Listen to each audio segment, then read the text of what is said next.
The air in the St. Regis ballroom was thick with the scent of $5,000 orchids and the metallic tang of Andrew's terror. The string quartet had cut off mid-measure, a jagged silence replacing the joyful processional.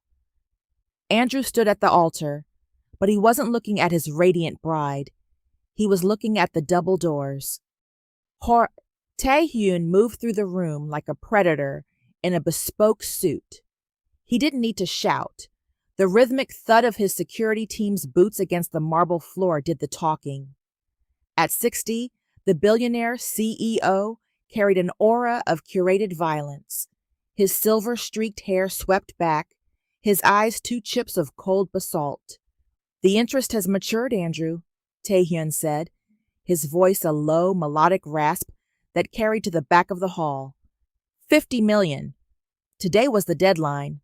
I assume it's not in the wedding cards? Andrew's tuxedo was already soaked.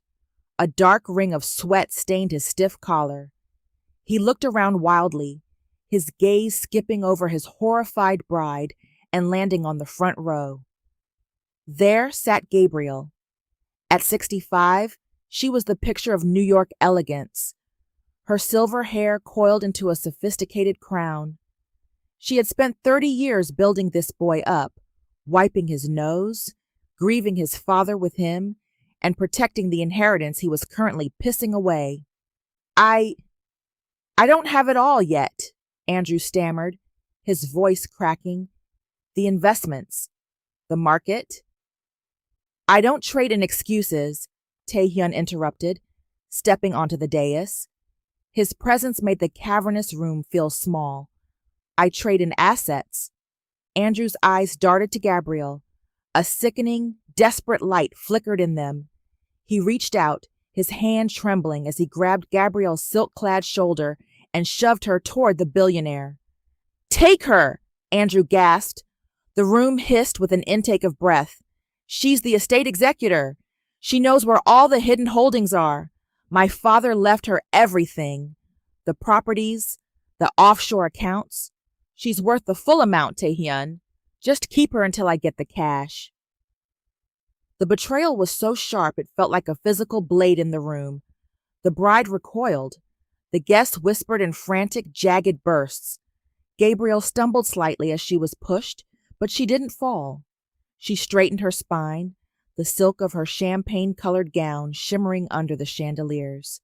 She looked at Andrew, the boy she had tucked in, the man she had defended against every critic. She saw not a son, but a hollowed-out coward. Taehyun's eyes narrowed. He looked at Gabrielle, then back at the sweating wreck of a man who had just traded his mother for a reprieve. A flash of genuine disgust crossed the billionaire's face, followed by a flicker of intense, predatory curiosity. "You're offering me a person?" Taehyun asked softly, "as collateral?"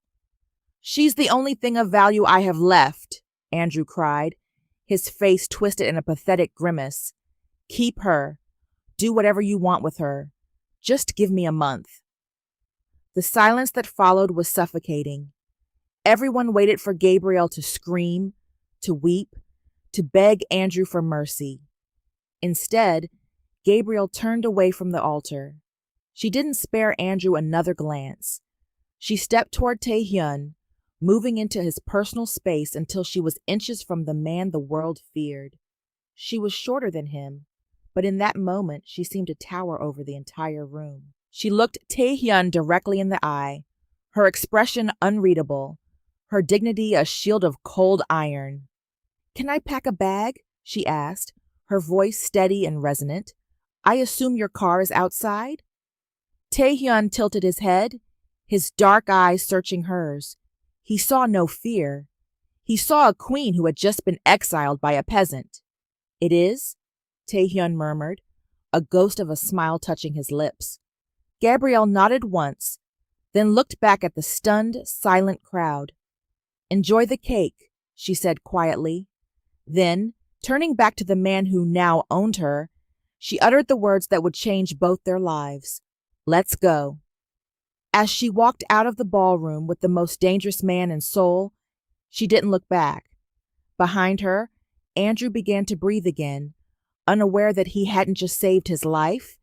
He had just handed over the only soul who ever truly loved him to a man who would never let her go.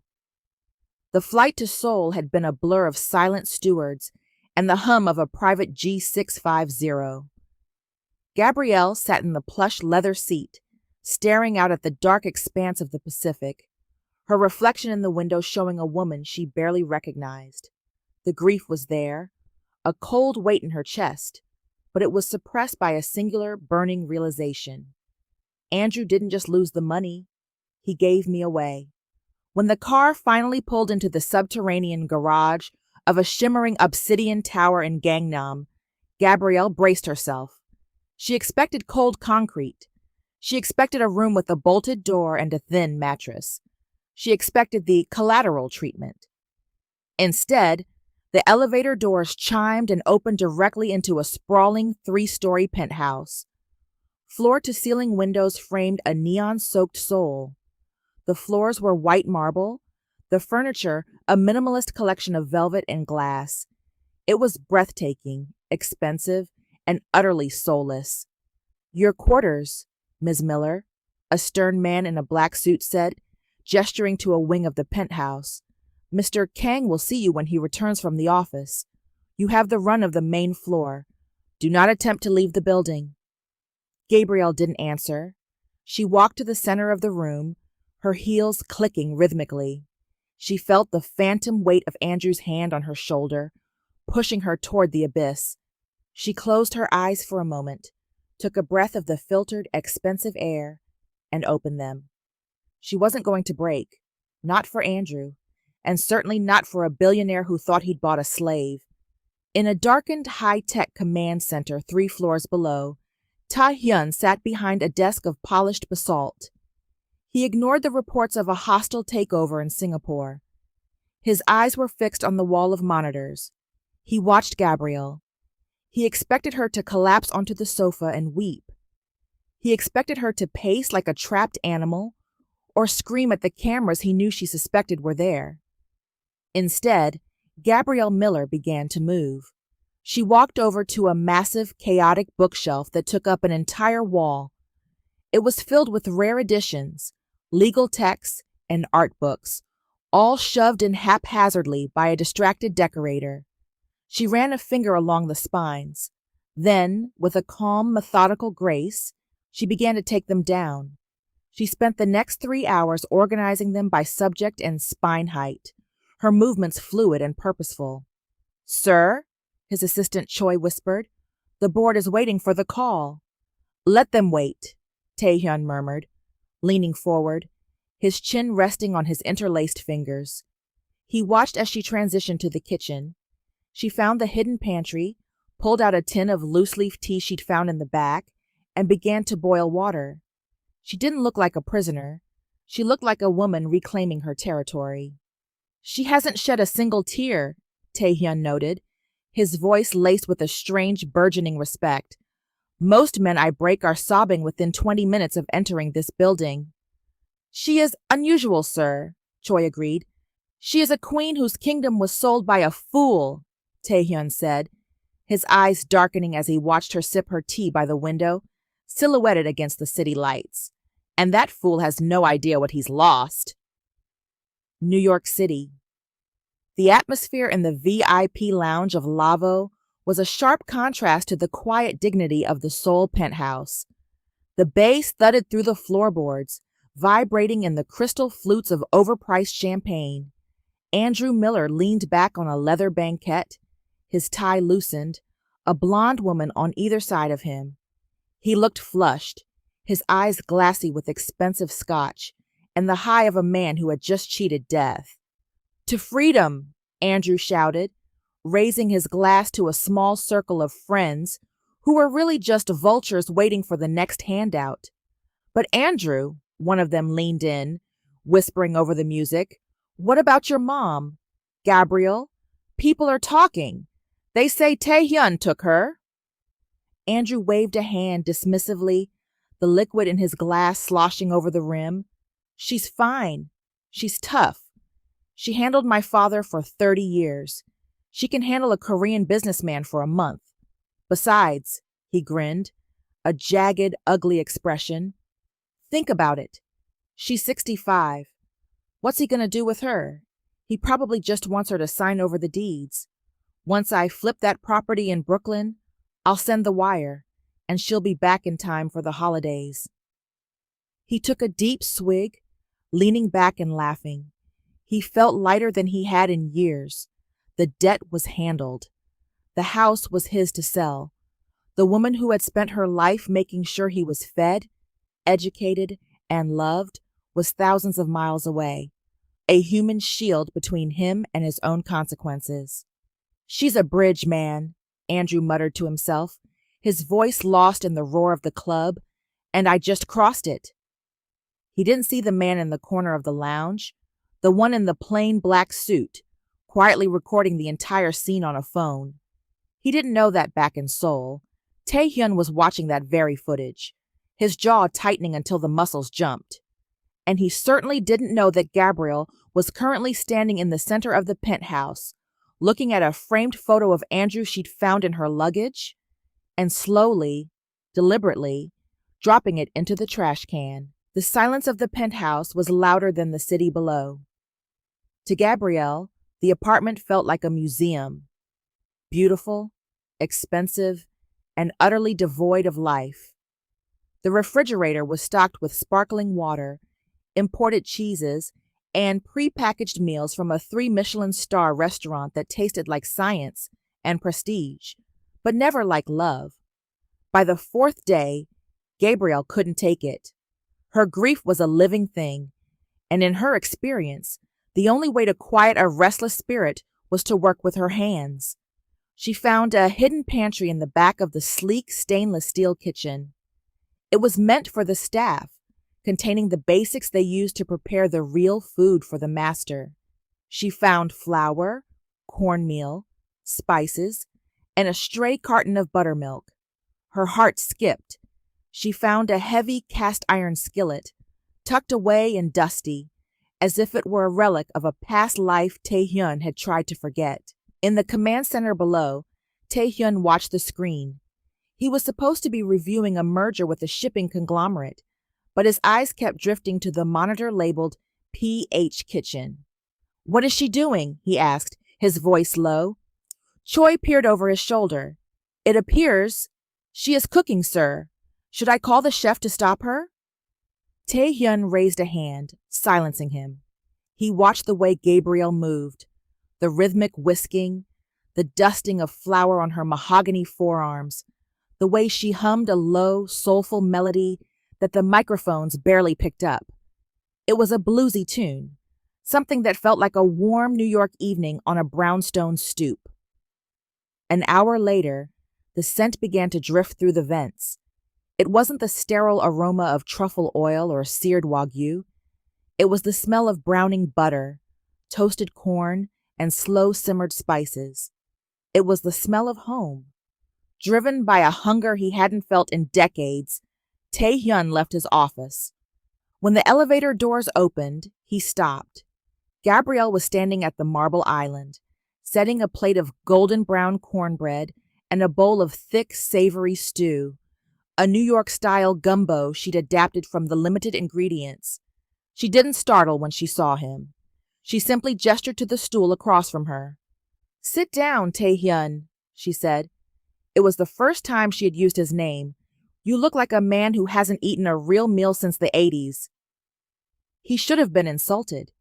He was a man who broke empires over breakfast, but the scent was a physical pull. He sat. He picked up the spoon, his movements stiff, and took a bite. The world stopped.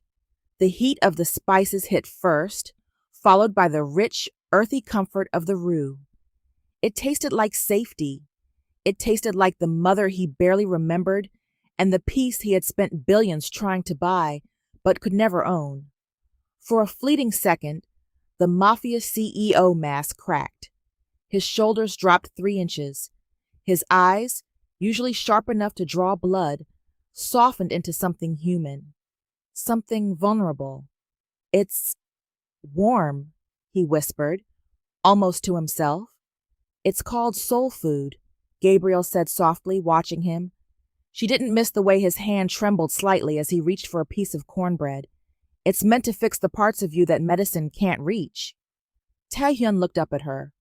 For the first time, he didn't see an asset or a pawn in a game against a degenerate gambler. He saw a woman who possessed a power he could never dominate. She was peace. And in his violent, chaotic world, peace was the ultimate luxury. The moment was shattered by the vibrating hum of his phone on the marble counter. Taehyun's face instantly reset into a mask of cold stone. He glanced at the screen. It was a high-priority alert from his intelligence team in New York.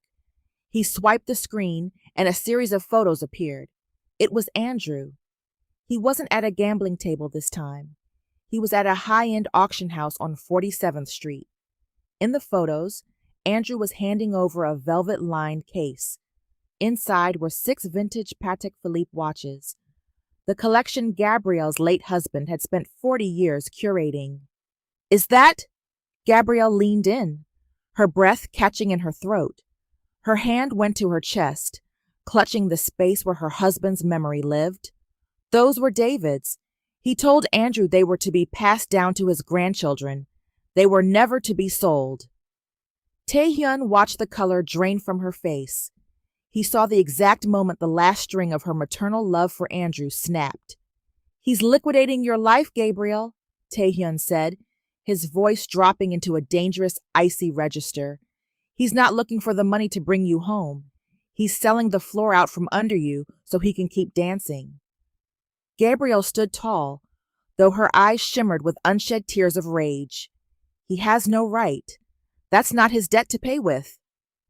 Taehyun stood up, the warmth of the meal replaced by a cold, righteous fury. He reached out, his hand hovering near hers, not touching, but offering a silent pact. He made a mistake, Taehyun said, his dark eyes locking onto hers. He thinks he traded a burden for a paycheck. He doesn't realize he gave me the only thing I'm willing to burn the world for. He turned to the shadowed corner of the room where Choi stood waiting.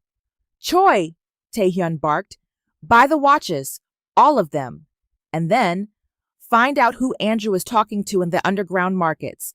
I want to know every penny he breathes. He turned back to Gabrielle. He wants to play with fire? Let's show him what happens when the sun goes down. The invitation was a heavy slab of black cardstock embossed with gold. The Blue Moon Gala, Seoul's most exclusive gathering of the vipers who ran the world. I have nothing to wear to a battlefield, Gabrielle said, standing in the center of the penthouse as 2 assistants held up gowns that cost more than a year of her husband's pension. Taehyun, adjusting his cufflinks in the mirror, didn't look at the dresses. He looked at her reflection. You are not going there to blend in, Gabrielle. You are going there to remind them that I do not collect trash. I collect treasures. He chose a gown of deep midnight blue silk that complemented the rich skin. When she stepped out of the dressing room, the silver in her hair catching the light like a halo, even the stoic Choi momentarily forgot to breathe. The grand ballroom of the Shilla Hotel was a sea of porcelain skin, sharp tuxedos, and whispers. The moment Taehyun entered, the room went silent. But the silence deepened into a confused murmur when they saw the woman on his arm. Gabrielle walked with her chin high, her hand resting lightly on Taehyun's sleeve. She felt the stares, the confused, judgmental, and sometimes mocking glances of the Seoul elite. She was the American, the older woman, the Collateral.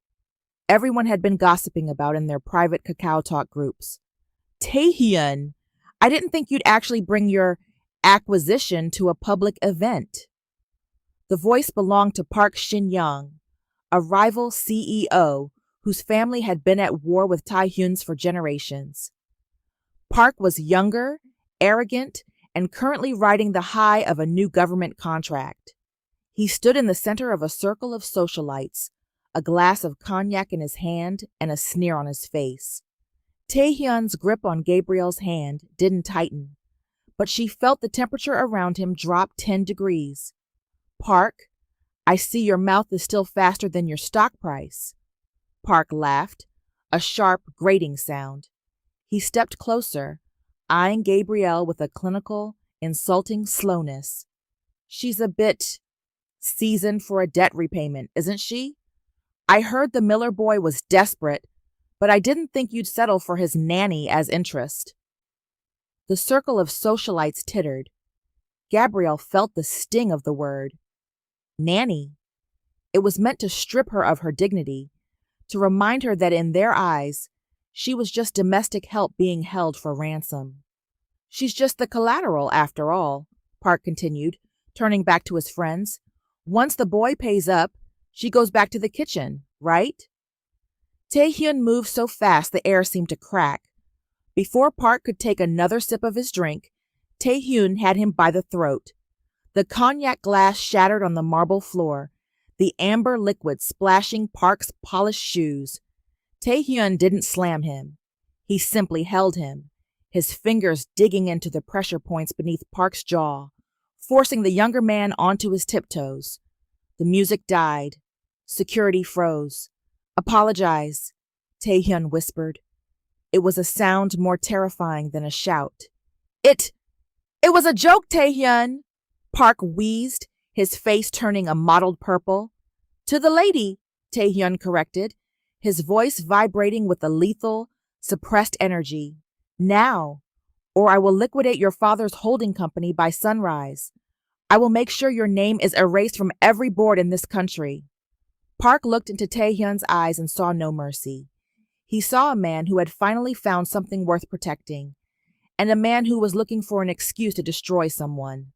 I am sorry, Park choked out, looking at Gabrielle. Ms. Miller, I apologize for my disrespect. Taehyun didn't let go immediately. He leaned in close to Park's ear, but spoke loud enough for the entire front row to hear. Listen carefully, because I will only say this once for the room, Taehyun said, his gaze sweeping over the stunned crowd before landing back on the trembling CEO. She is not collateral. She is the only thing that matters. If you ever speak of her as an object again, I will bury you in the dirt you came from. Taehyun released him. Park slumped to the floor, coughing and gasping, his reputation shattered in front of everyone who mattered. Without a second glance at the fallen man, Taehyun turned to Gabrielle.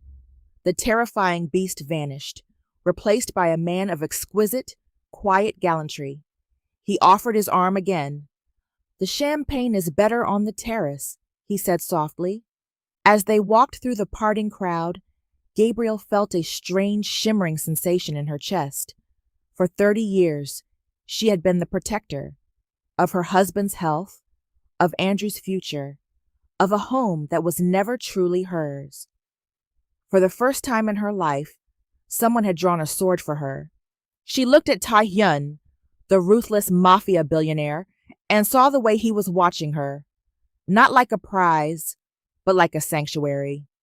You didn't have to do that, she whispered once they reached the moonlight of the terrace.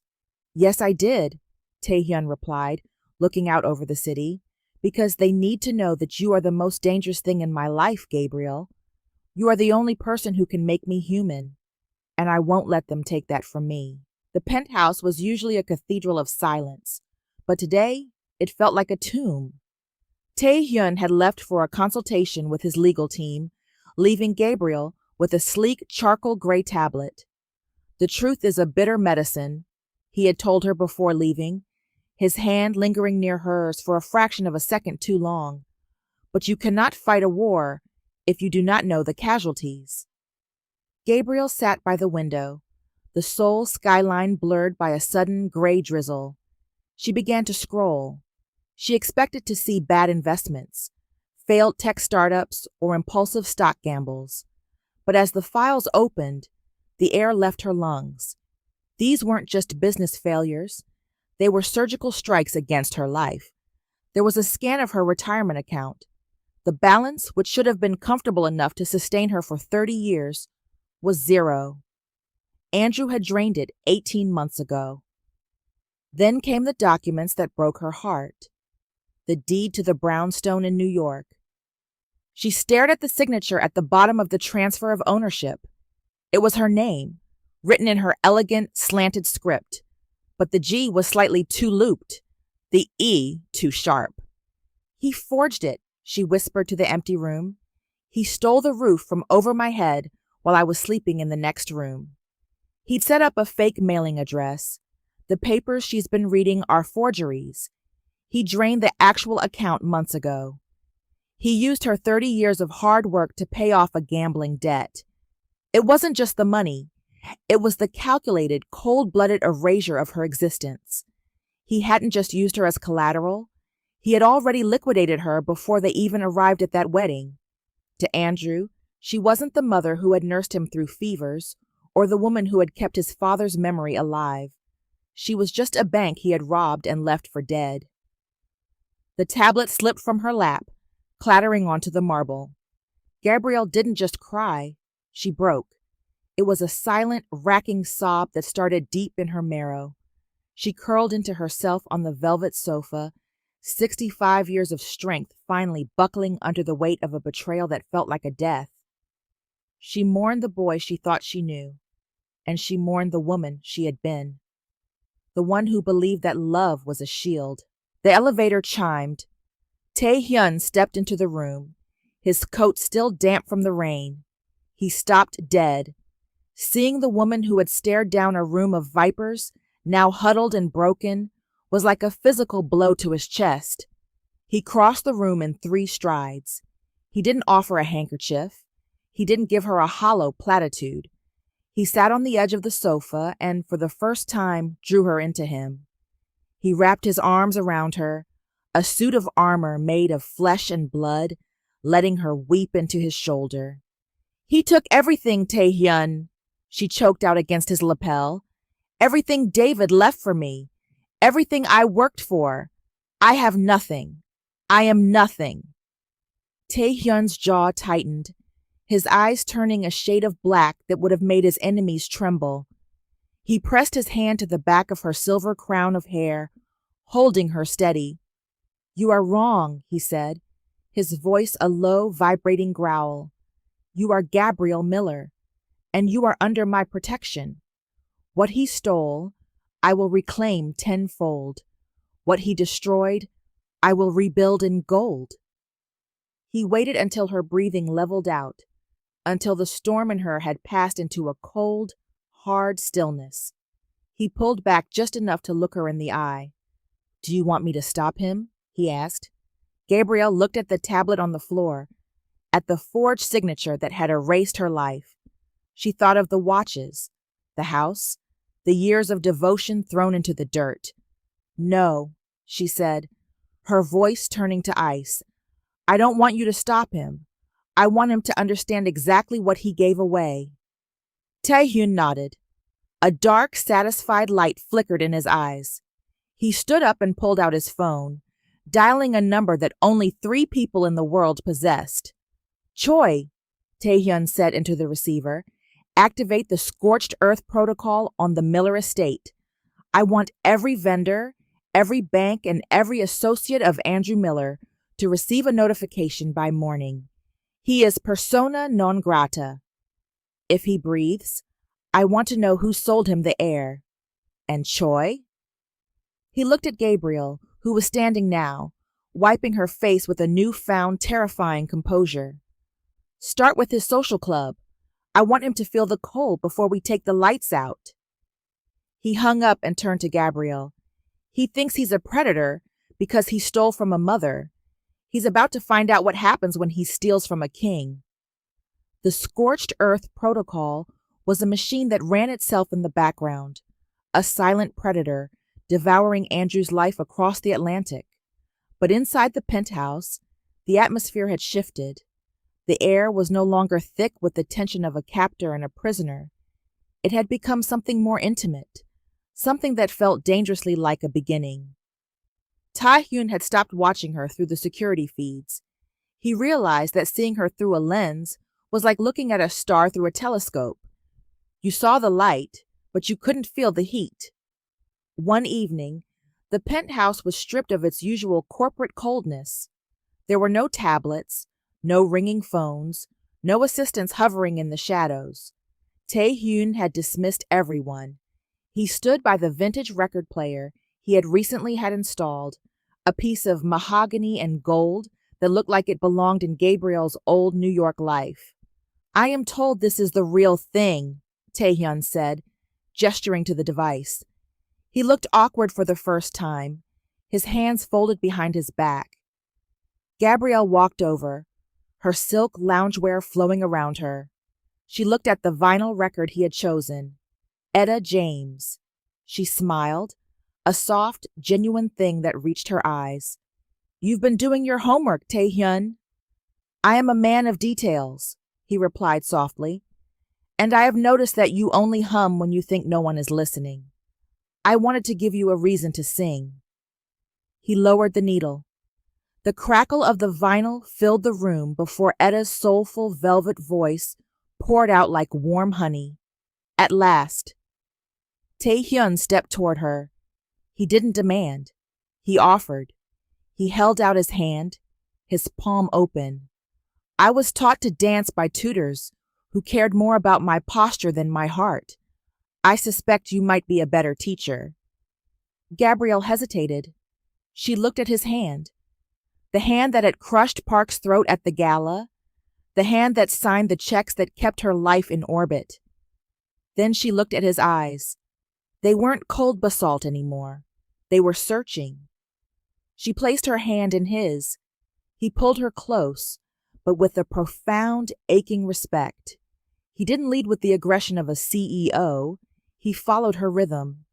They moved slowly, their shadows stretching long across the marble floor as the neon lights of Seoul pulsed outside the windows. "The women I usually meet," Tae-hyun whispered, his breath warm against her temple, "they are like mirrors. They only reflect what they think I want to see. They are young, they are smooth, and they are empty." He pulled back just an inch to look at her. He traced a light, feather-touch finger along the fine lines at the corner of her eyes, the map of her laughter, her grief, and her survival. "But your beauty isn't a mask, Gabrielle. It's a history. It's a weight. I find that I don't want to look at mirrors anymore. I want to look at you." Gabrielle felt a flush that had nothing to do with her age and everything to do with her heart. "I'm 65, Tae-hyun. I'm at the sunset of my life. You should be looking at the sunrise." "The sunrise is blinding and naive," he countered, his voice deepening. "The sunset is when the colors are actually revealed. The sunset is when the world finally settles. You are my peace, Gabrielle. I didn't know I was at war until I met you." They danced through the entire album. No business was discussed, no mention of Andrew, just the scent of her perfume, vanilla, and the steady rhythmic beat of a man's heart who had forgotten it could feel anything other than ambition. For Gabrielle, the Collateral label was fading. She wasn't an object being held for ransom. She was a woman being courted by a king.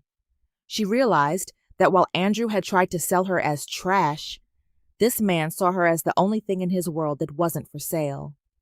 As the music faded into the soft hiss of the needle, Tae-hyun didn't let go. He leaned down, his forehead resting against hers. "I have spent my life buying things," he murmured, "but for the first time, I'm afraid I have found something I don't deserve."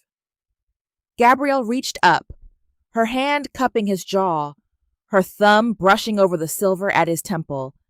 "Then stop trying to buy it, Tae-hyun. Just be here." In the silence of the Seoul night, the billionaire nodded. The transition was complete. She was no longer his guest. She was his gravity. The skyline of Manhattan looked like a kingdom of gold from the window of Andrew's new temporary office.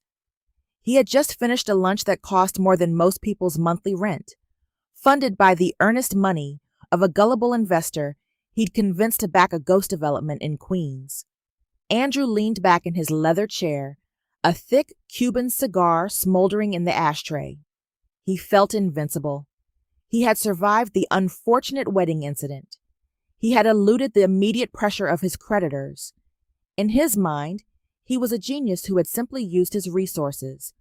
One of those resources being a 65-year-old woman currently sitting in Seoul. He picked up his burner phone and dialed the international number he had memorized with a mix of fear and arrogance. In Seoul, it was 3 a.m. Tae-hyun was awake, sitting in the dim light of the penthouse library, watching Gabrielle sleep through the cracked door of her bedroom. When his phone vibrated, he didn't hesitate.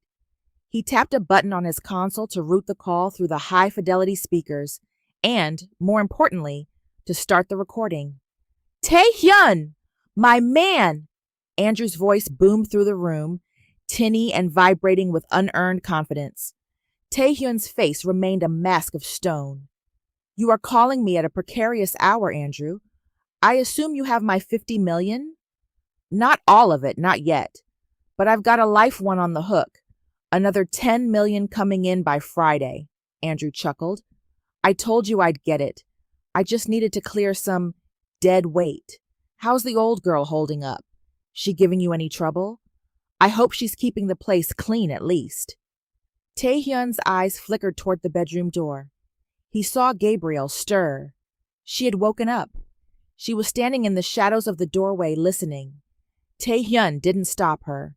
He wanted her to hear. She is a guest in my home, Andrew, Tae-hyun said, his voice dangerously smooth. Not a servant.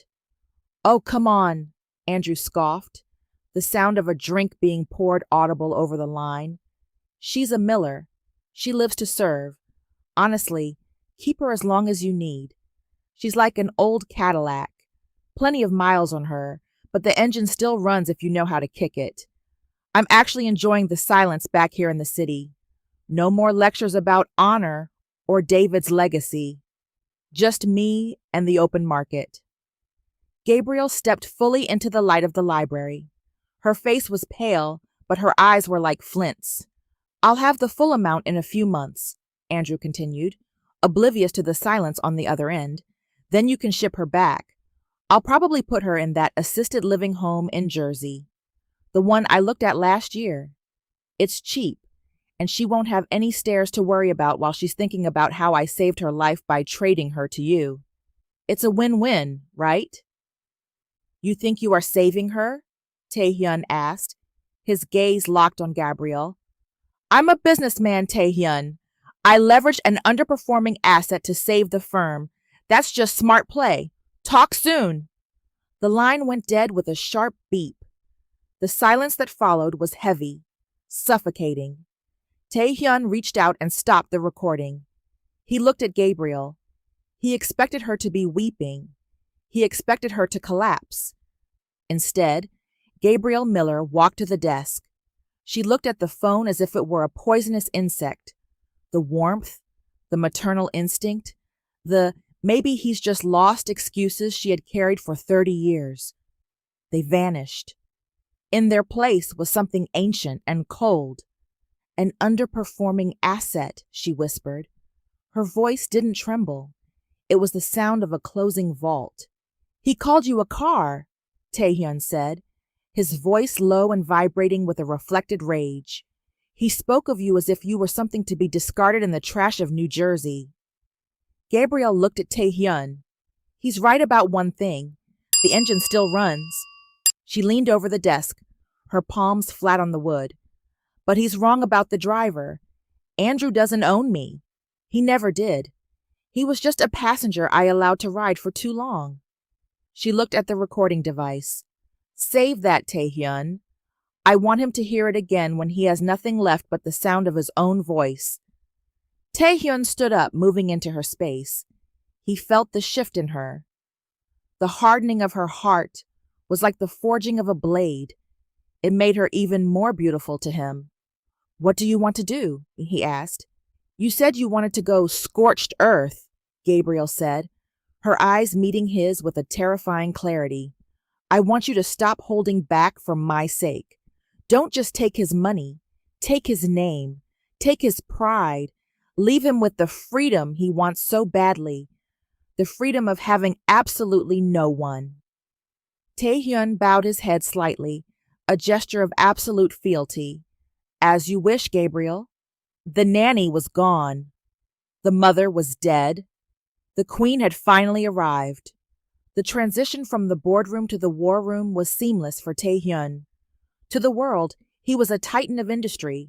To Andrew Miller, he was about to become God, the kind that gave nothing and took everything. In the sub-level offices of the Kang Corporation, a dozen analysts worked under the glow of amber monitors.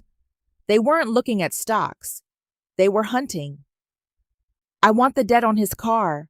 I want the mortgage on the Brooklyn office. I want the outstanding bill at his dry cleaners, Taehyun commanded, pacing behind them, his suit jacket off, sleeves rolled up to reveal forearms corded with tension. Buy it all. Offer double the face value for the collection's rights. I want every cent Andrew Miller owes to flow into a single pipe. Mine. Sir, Choi interrupted, looking up from a terminal. The investment group he swindled last week, they're threatening to sue. Taehyun's smile didn't reach his eyes. Buy their firm, then drop the lawsuit. I don't want him in a courtroom yet. I want him in my hand. New York City? Andrew woke up at noon, the sunlight stabbingly bright against his hangover. He reached for his phone, expecting a string of congratulatory texts from his latest partners. Instead, he had 34 missed calls. He ignored them, sliding out of bed and heading to his marble-clad kitchen. He tapped his iPad to check his balance. The $10 million he just scammed was supposed to be sitting there, a digital cushion of safety. The screen flashed red. Account frozen. Contact your creditor. What? Andrew muttered, his heart starting to gallop. He tried his secondary account. Access denied. His business line closed. He lunged for his wallet, grabbing his black titanium credit card. He called the concierge line, his voice shaking. Yeah, Andrew Miller here. My card is showing a decline at the terminal. Fix it. Mr. Miller? The voice on the other end was clipped, devoid of the usual sycophancy.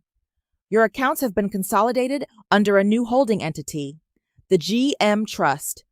All assets are currently under review for suspected fraud and forgery. Your credit facilities have been revoked. GM Trust, who the hell is that? Andrew screamed, but the line was already dead. He ran to the door, needing to get to the bank in person. As he swung it open, he ran into a wall of dark fabric. Two men in charcoal suits stood in the hallway. They weren't NYPD. They were Taehyun's men, looking like statues carved from shadow. Mr. Miller, the taller one said, handing him a legal notice. As of 8 a.m., this building has been acquired by the Kang Corporation. Your lease has been terminated for moral turpitude clauses found in the fine print. You have 10 minutes to vacate the premises. You can't do this. I have rights. You have debts, the man corrected. And your landlord, your banker, and the owner of the firm you just joined as a consultant are now the same person. Andrew looked down at the paper. At the very bottom, in the notes section, a single line was typed in bold. The Cadillac has been repossessed. You're walking from here. Panic, cold and oily, flooded Andrew's chest. He looked at the elevator, then back at the men. He was in the middle of Manhattan, surrounded by millions of people, yet he had never been more alone. He was a man who had built his life on the labor and love of a woman he'd called dead weight, and now the weight of the entire world was falling directly on him. Seoul. Gabrielle stood on the balcony of the penthouse, the wind whipping her silk robe. Taehyun stepped out behind her, handing her a glass of deep red wine. It has begun, he said quietly. By noon New York time, he will not have enough money to buy a cup of coffee. He is officially a ghost in his own city. Gabrielle took a sip of the wine. The bitterness of the betrayal was still there, but it was being drowned out by a cold, sharp satisfaction. She looked at Tae-hyun, the man who had turned his entire empire into a weapon for her honor. "He'll try to run," Gabrielle said. "Let him," Tae-hyun replied, his eyes dark with the thrill of the hunt. "He'll find that every door he tries to open is locked from the other side. I've bought the air he breathes, Gabrielle.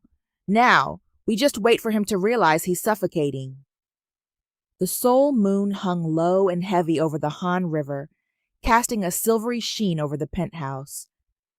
Gabrielle stood by the glass, her reflection ghosting over the lights of the city. She was no longer the woman who had arrived in Seoul with trembling hands. She looked sharper, her elegance now underscored by the lethal composure of someone who had seen the bottom of the abyss and decided to climb out. Behind her, the soft click of leather soles signaled Tae-hyun's approach. He didn't speak immediately. He stood at the edge of the light, watching her. In his hand, he carried a simple manila folder. It looked mundane, but in the world of Tae-hyun Kang, paper was more powerful than gunpowder. "The hunt is nearly over," Tae-hyun said, his voice a low vibration in the quiet room. "Andrew is currently sleeping in a $20 a night motel in Queens. He tried to pawn his shoes today. My men bought them before they even hit the shelf." Gabrielle didn't turn around. "And the debt? The 50 million? "I've stopped counting," Tae-hyun said. He walked toward her, stopping just a breath away. "The money was never the point, Gabrielle. Money is just how men like Andrew keep score. I play a different game." He reached out and placed the folder on the small marble table beside her. "Open it!" Gabrielle's fingers were steady as she flicked the tab. Inside was a stack of original documents. The first was the deed to the New York brownstone, the title cleared of all liens, the forged signature of Andrew Miller struck through with a legal seal of annulment. Beneath it were the certificates of authenticity for David's watch collection, the inventory of her retirement fund, restored to its full amount, plus interest, and the titles to every piece of property Andrew had tried to strip from her. She gasped, her hand flying to her mouth. How did you get all this back so quickly?" "I told you," Tae-hyun murmured, stepping into her line of sight. "I bought the world he lived in. When you own the world, you own everything inside it." Gabrielle looked up at him, her eyes shimmering with a complex mix of gratitude and fear. "Then the debt is paid, more than paid. I can go home." The word home hung in the air like a threat. Tae-hyun's expression shifted. The predator vanished, replaced by a man who looked suddenly, starkly alone. He didn't move to stop her, but his presence seemed to expand, filling the room with a sudden, heavy gravity. "You could," he said softly. "The jet is fueled. Your life in New York is waiting for you, exactly as it was, but safer. You can go back to being the widow Miller. You can live in that house and remember the past." He took a step closer, his eyes locking onto hers with a searing intensity. "But I didn't do this to settle a debt, Gabrielle. I didn't spend millions to recover those trinkets because of a contract. I did it because I cannot stand the thought of anything belonging to you being in the hands of a lesser man." He reached out, his hand cupping her cheek. His skin was warm, his thumb tracing the line of her jaw with a possessive tenderness. "I don't want the 50 million. I don't want the interest. I want the woman who looked me in the eye when the rest of the world was kneeling." Gabrielle's breath hitched.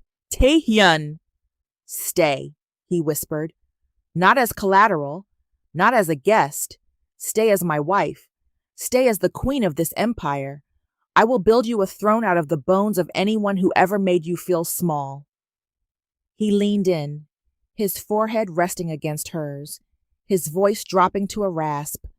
"I didn't do this for the debt, Gabrielle. I did it because you are mine, and I am yours, if you'll have me."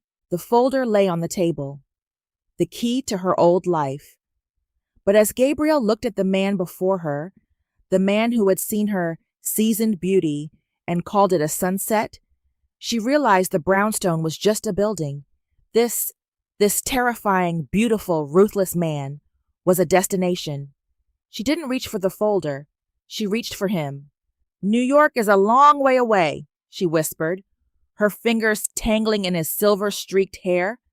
Then let it stay there, Taehyun replied, and as he kissed her, the last of the debt was truly erased. The humidity of Seoul's industrial district clung to the corrugated metal walls of the warehouse. Outside, the rain was a relentless gray curtain. Inside, the air tasted of oil, old wood, and impending doom. Andrew Miller stepped through the side door, his chest puffed out with a bravado that didn't quite reach his bloodshot eyes. He looked haggard.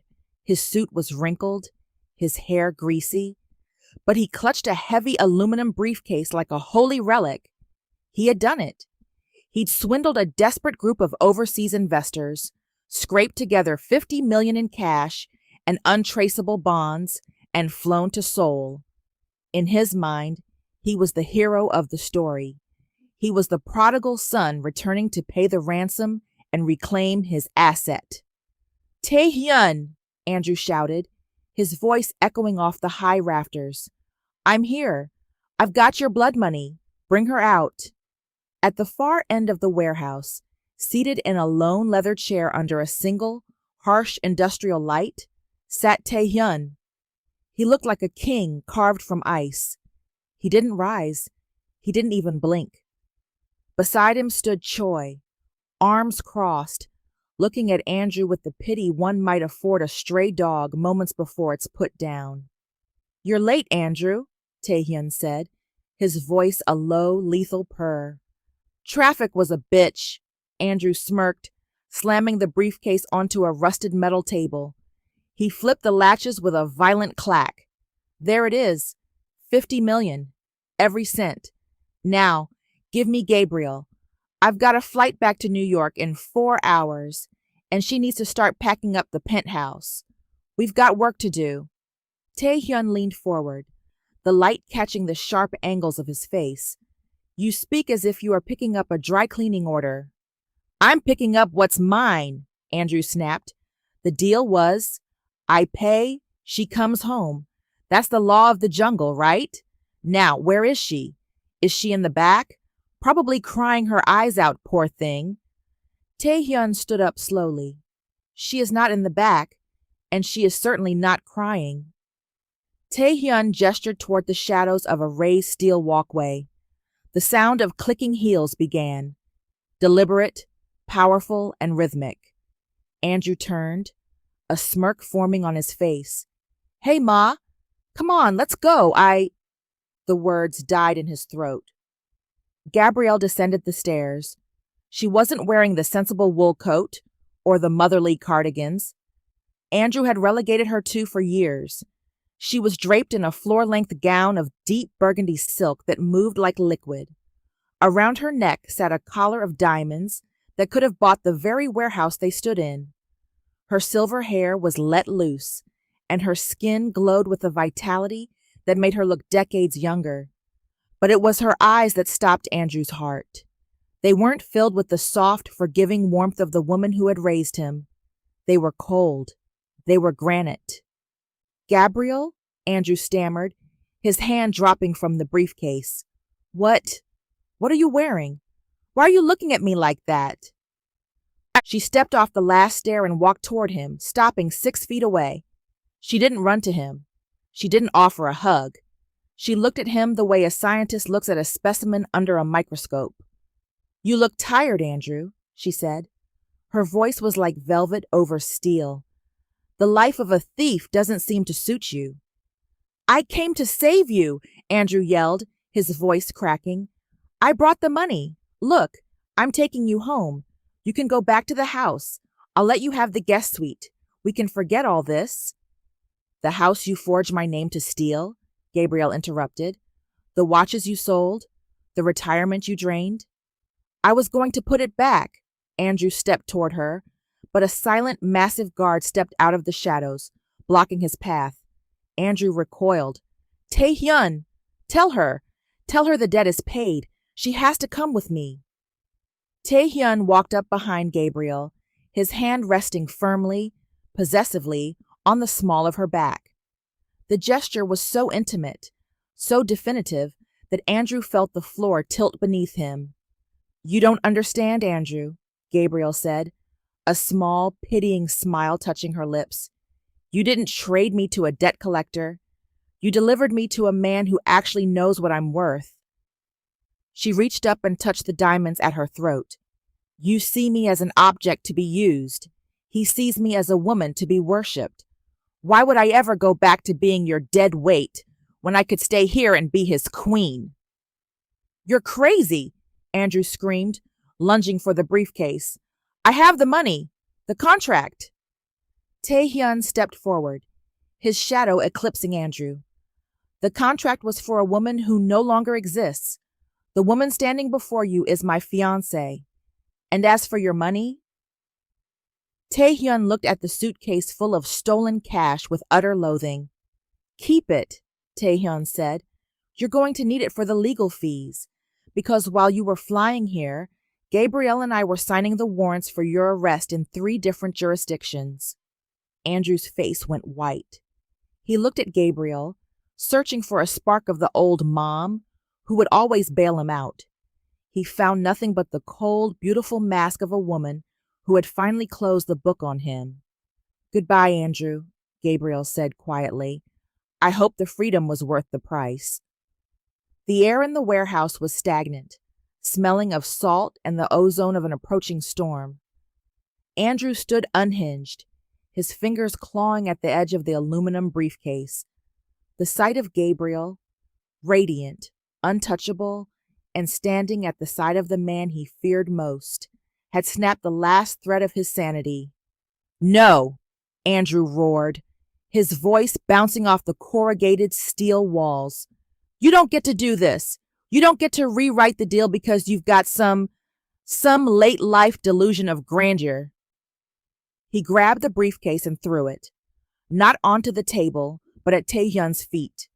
It hit the concrete with a heavy metallic thud, bursting open on impact. Bundles of high-denomination bills spilled out, fanning across the floor in a chaotic carpet of green and blue. Gabrielle didn't flinch. She stood beside Tae-hyun, her hand resting on his forearm, her presence as steady as a mountain. She looked at the money on the floor, the fruit of Andrew's latest crimes, and felt nothing but a profound, chilling distance. Tae-hyun looked down at the cash. He didn't look impressed. He looked bored. Slowly, almost casually, Tae-hyun reached into his vest pocket.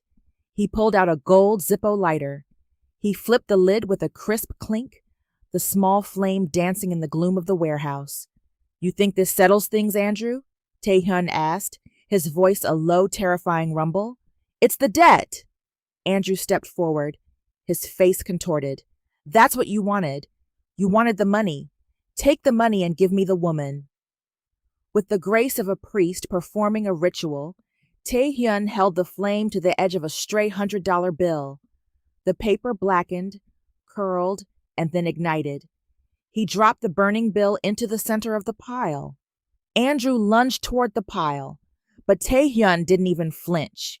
He just watched the first bill curl into a black, skeletal leaf.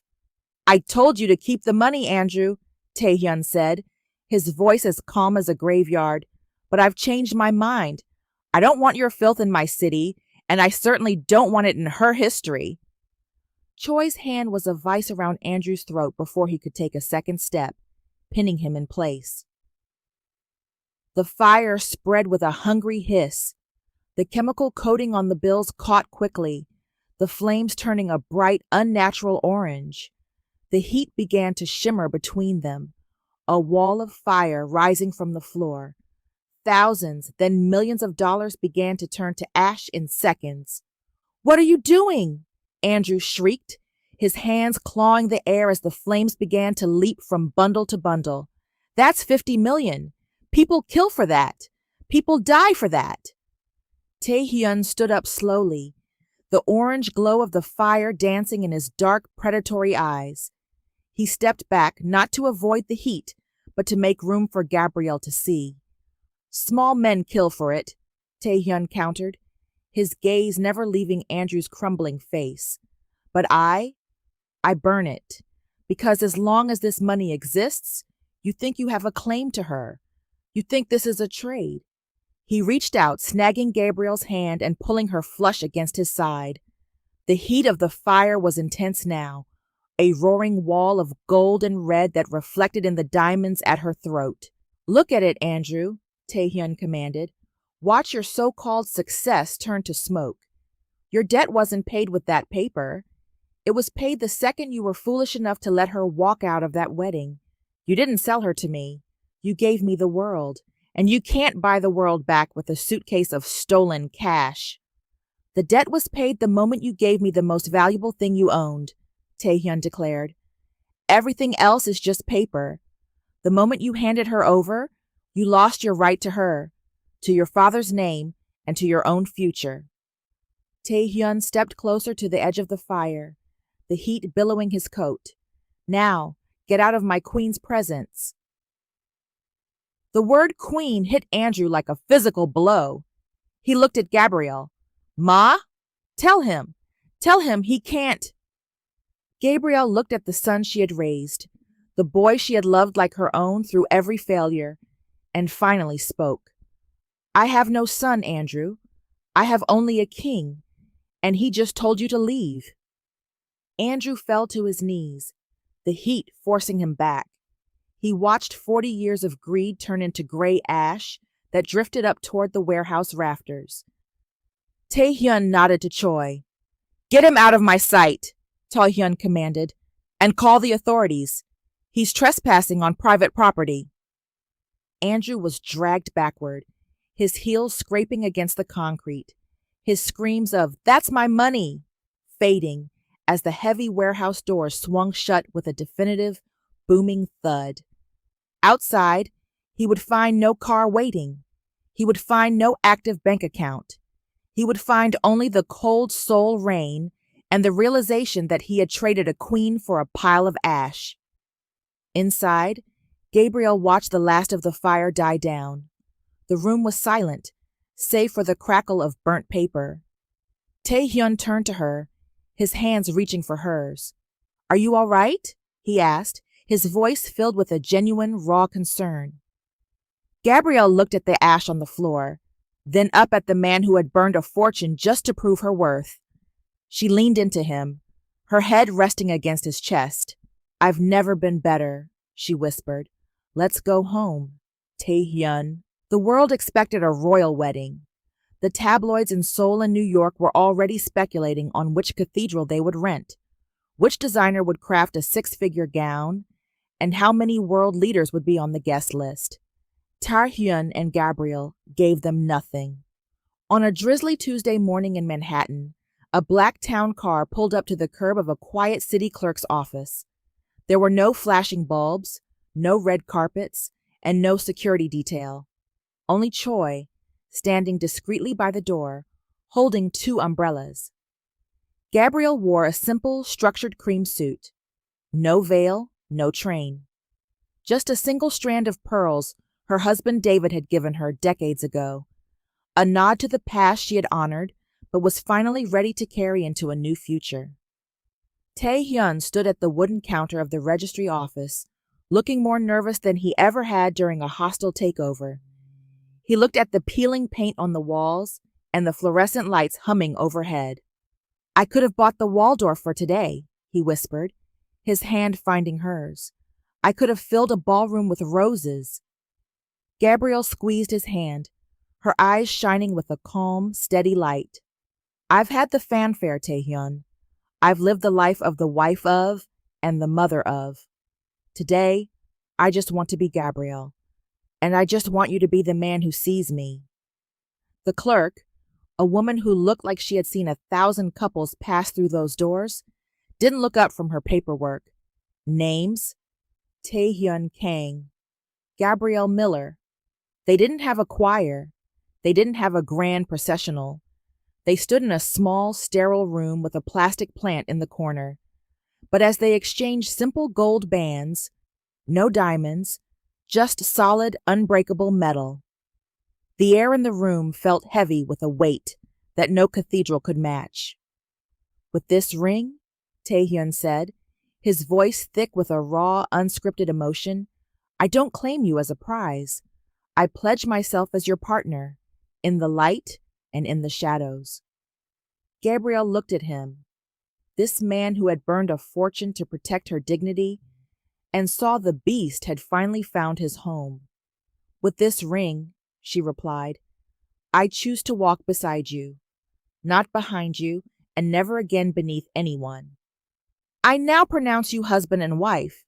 You may kiss. It wasn't a cinematic dip or a staged embrace. It was a lingering, soulful kiss of two adults who knew exactly what the world cost and exactly what it was worth to find a soft place to land. As they walked out of the registry office, Choi opened the umbrellas. The rain pattered against the silk, creating a private world for just the two of them. Where to, Mr. and Mrs. Kang? Choi asked, opening the car door. Taehyun looked at Gabrielle. She looked at the city she had once thought she'd lost. To the brownstone, Gabrielle said, a smile playing on her lips. We have work to do. The brownstone on 122nd Street had never looked so alive. The scaffolding that draped the historic facade wasn't a sign of decay, but of a rebirth. The rhythmic sound of hammers and the scent of fresh cedar filled the Harlem air, drawing the curious gazes of neighbors who remembered the Miller family and the scandal that had briefly rocked the block. Gabrielle stood on the sidewalk, a blueprint tucked under her arm. She wore a tailored white suit that caught the New York sun, her silver hair shimmering. Beside her, Taehyun had shed his usual charcoal armor for a casual cashmere sweater, his hand resting comfortably on the small of her back. The dance studio will be on the second floor, Gabrielle said, pointing to the tall windows, and the garden out back. We'll keep David's roses. They'll be the centerpiece for the youth mentoring wing. Taehyun looked at the building, then at his wife. He had spent billions on skyscrapers that pierced the clouds, but he looked at this community center as if it were his greatest acquisition. It's a legacy, Gabrielle, not a museum for the dead, but a home for the living. She smiled, leaning her head against his shoulder. Thank you for reclaiming it for me. But more importantly, thank you for making sure I didn't have to live in it alone. 6 months later, the morning commute in Queens was a gray, soul-crushing crawl. Andrew wiped the sweat from his brow with a greasy sleeve. He was wearing a neon yellow vest over a frayed sweatshirt, a trash picker in one hand and a heavy black bag in the other. He had spent the morning clearing cigarette butts and soda cans from the perimeter of a bus terminal. His back ached. His feet were blistered. But the physical pain was nothing compared to the hollow silence of his life. No one called him. No one partnered with him. He was a ghost in a neon vest. A sleek black SUV slowed down at the red light next to him. Andrew straightened up, a flicker of his old arrogance rising. Perhaps it was someone he knew, someone who could help him. Instead, he looked up at the massive electronic billboard looming over the intersection. The screen flickered, transitioning from a luxury watch ad to a high-profile feature for the Miller Kang Foundation. There was Gabrielle. She looked younger, radiant, her skin glowing, her eyes filled with a peace that Andrew had never been able to give her. She was standing next to Taehyun, the two of them looking like the ultimate power couple, not of the mafia, but of a new benevolent empire. The billboard shifted to a close-up of Gabrielle. She wasn't looking at Taehyun now. She was looking directly into the lens. It felt as if she were looking through the screen, past the traffic, and straight at every woman standing on a corner, every woman sitting in a quiet kitchen, and every man like Andrew who thought they could discard the seasoned for the new. A quote appeared in elegant script beneath her face. Your value is not a debt to be paid. It is a crown to be worn.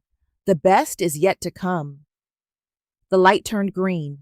The SUV sped away, splashing gray slush onto Andrew's boots.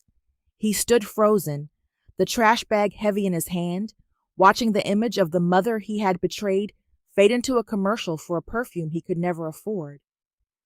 The penthouse was a glass in silence, save for the rhythmic, low thrum of the city 100 floors below. The sky was an angry, beautiful bruise, violet and burning copper. The exact shades of a New York dusk that Gabrielle used to watch through the kitchen window while drying dishes for a son who never thanked her. Now, she sat on the terrace, the steam from her tea ghosting against her skin. She didn't look like Collateral. She looked like a woman who had seen the end of the world and decided she liked the view. Tae-hyun appeared in the doorway. He'd shed his tie, his shirt unbuttoned at the throat, looking less like a CEO and more like the predator he truly was. He didn't just walk to her, he gravitated toward her, as if she were the only thing keeping him from drifting into the dark. He didn't just kiss the top of her head, he let his face linger there, inhaling the scent of her. Cocoa butter, expensive jasmine, and peace. His hands, which had signed death warrants for Andrew's career, trembled almost imperceptibly as they slid over her shoulders. "You're thinking about the brownstone," he murmured, his voice a dark rasp against her ear. "I'm thinking about how quiet it is," she whispered, turning in his arms. "I spent 30 years listening for someone else's footsteps, someone else's needs. I've forgotten what I sound like." Tae-hyun's gaze darkened, his thumb tracing the fullness of her lower lip with a slow, deliberate pressure that made her breath hitch. This wasn't respectful distance. It was a hunger that had been waiting decades for a woman of her stature. "I will spend the rest of my life making sure you never have to be quiet again," he said. He leaned in, and this time the kiss wasn't a simple seal. It was deep, slow, beautiful, and tasted of the red wine they'd shared earlier and the fire they'd survived. It was the kiss of a man who had finally found his North Star and a woman who had realized her age wasn't a sunset. It was a wildfire. He pulled back just enough to rest his forehead against hers, his eyes searching hers with a raw, terrifying vulnerability. "You are the only thing in this world I didn't have to buy, Gabrielle, and you are the only thing I can't afford to lose." She smiled, a slow, triumphant curve of the lips. She looked at him, her eyes sharp with the wisdom of a woman who had been discarded as trash and rose as a treasure. To the woman watching, "Your worth is not a bargain to be made. It's a standard to be met. The fire didn't come to break you. It came to burn down the house of the person who undervalued you. Stand tall in the smoke. Your king is coming to build you a palace." The end. Thank you for watching. If you love this story, don't forget to hit that like button and subscribe for more emotional twists and character-driven plots. And if you're ready for the next story, make sure to turn on notifications so you never miss an update. Until next time, keep believing in love that defies all odds.